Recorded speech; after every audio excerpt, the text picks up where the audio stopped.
mukurikayo abarebi ba Bakiga TV kandi ari izo ba Twafu n'Omugyenyi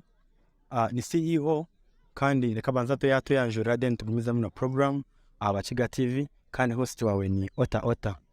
Abarebi ba Bakiga TV mwe bari mu neje mashayengaro mazina ni tukamuhabwa maka ninye organizer w'empaka za Kigezi Cooprate Club League region ya Kigezi mwe bari mnonga mwe bari we bare kwikiriza tukafutaya kandi tukaganira naho ni Mark CEO wa Kigezi Cooprate nitwenda otugambire aims ningashi ebigendererwa bya Kigezi Cooprate League umuwe Kabale. Ebigendererwa bitu n'ebigendererwa bina cyo kubanza ni networking mu rumo rwo runyankore rurikigani no kumanyana ni manyana nkana akora company eji ni manyugo twa network nga twamanyana, that is 1 2 no kumarketinga mbatota shomoro kiga okwetunda kare kutunda company yawe cyori gukora na icecero gukora nandi wa Monalisa ngabona nta abantu ba Equity Bank kwena ngo babino end of year pate bijo wanje bankora ka sente nandi wa Erija Hotel abankamanya nta abantu ba Centenary Bank amuhero bambaza ku cruising umwaka bakamaro wanje babi n'abagenye barigere Kampala bakararo wanje, that is marketing each other kuja twazana utarugahona n'ambisha tu wa Centenary gone nambina nyincakara manyu business yakora ni case overall obonejo ekindi no promoting fitness mu myaka yitu siba tustamire turi bizokwe so spending ngoro nakurumwe omukwezi tuguruka tuzana roro nakurana tumaunurwa fitness wabona nakurumwe rotari ya murumo rotine family yawe kokori rono kora exercises ene yakana ni fun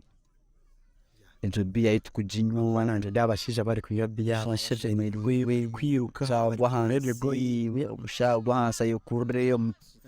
no that fun the fun you go through a lot of work, pressure ya sales, pressure ya accountability, pressure ya targets kwa ko kuizaha over relieved witaho byama you have churechuru cyo kubyama. Those are the basically four of them is kutambura. Okay, Mark ingenda otugambira umuntu yikirizwe kuzana Cooprate League nabajyata ninga share ine kwa ine qualifications ninga years ninga ile biba project kwitenga basically tugambire akuba umuntu ujyahera kuba nareba Bakiga TV nanayenda amanye ecabantu baza kuzana Cooprate League cyari kuba no yetaga ninge cyo kubo yine kwa bare munonga Mr. Ota umuntu waza kuzo mu Cooprate League one aro condition arihe mwe kushanga I'm working for a company ndio mukozi wa Monalisa imbasa kubanda umuto kunkandi ndio mu staff wenyine ubwo no mwikiriza nazana utakushoma ko kanozana because aho not kora Cooprate chimaso umuntu who works and earns Cooprate tujya ngo bari yabibona Cooprate chimaso umuntu ukora who earns, who puts bread on the table of his family for kwasa supporting abantu ashitaka gumizemo initial kino kuba ni nkora kandi ndi kwega so tinka batakwikiriza kuzana Cooprate akwana nyinani staff wejo organization ninga company ezo so nani shoma ezo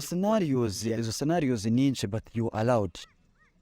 allowed ako muntu urukora itwentu esigangu nata kumanya ujya ngo mpira na gutaho bwire bwinji ningaci uri no ine pressure bitabo atwato pressure ya yomurumo.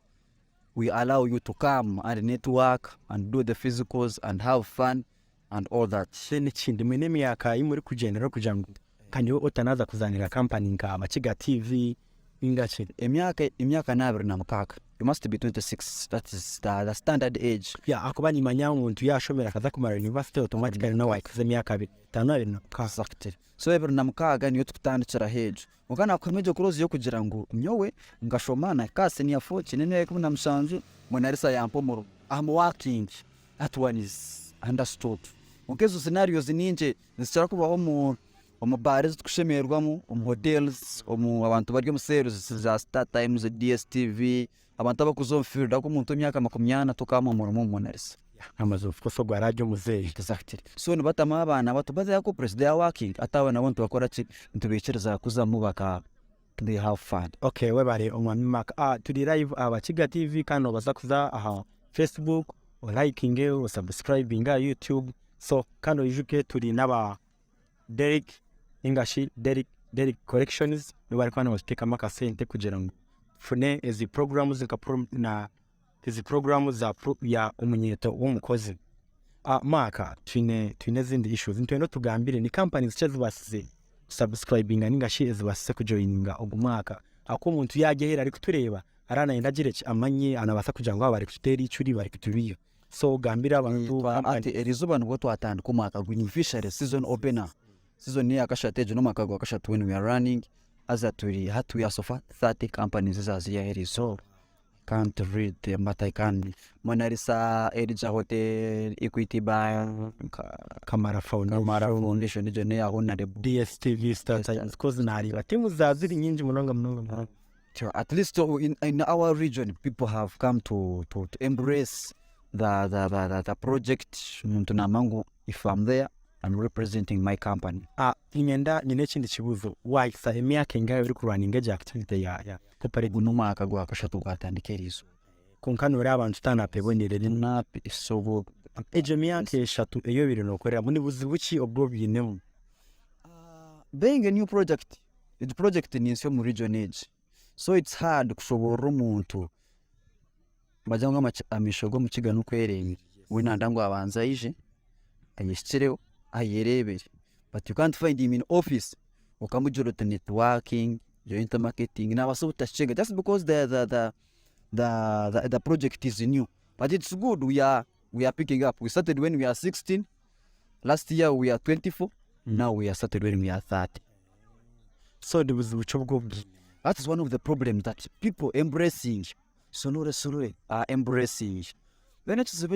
any limited staff za companies ati Omunarisa naza kujango bring out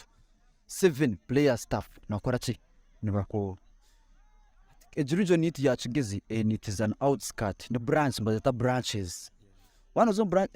Kampara ningampara no shanga nka DSTV ina bakozi 30 ya Kabale ine batamso so shanga muntu najango okay akubaginde timu zindi kumanya ningashi companies bizoro kubasa kuza muzikabura kubona abantu ntikunze zo kuza internet. So Mark nani nyenda oyebaza abantu ningogambira abantu bigambo bya muheru bakwani bakunda Kigezi Cooprate League nina bakwani benda kujoininga abine abakara bakunzire chinga. Kigezi Cooprate League it was twino kugira ngo hati twakoma ku registering because for us we believe that or na kuruona you can market, you can have fun, you can nubo kuja twendera